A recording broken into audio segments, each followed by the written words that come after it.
veces me pongo a pensar que no existe en el mundo una persona como tú, una persona que en el primer momento en que la conocí, despertó el sentimiento más hermoso que ha llegado a concebir en mi corazón. Ese sentimiento tan hermoso, tan especial, tan maravilloso, es el amor.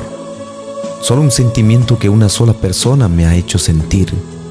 Es un sentimiento tan profundo que cada vez que te veo siento esa alegría, esa felicidad, esa energía que me dices que eres lo que siempre soñé, que me haces vibrar de felicidad, que me haces sentir lo hermoso que puedo ser la vida solamente estando a tu lado.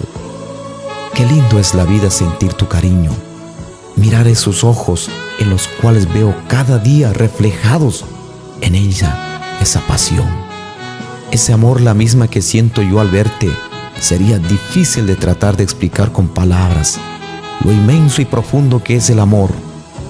Sería difícil pensar que puede existir una vida en la que yo no puedo encontrar junto a ti, alejada de tus labios, de tu piel, de todo lo que en conjunto formas tú, lo que eres tú para mí.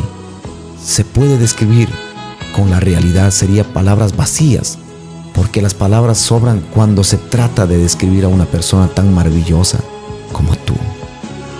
Tú eres mi inspiración, mi gran verdadero amor. Eres lo mejor que me ha pasado en la vida.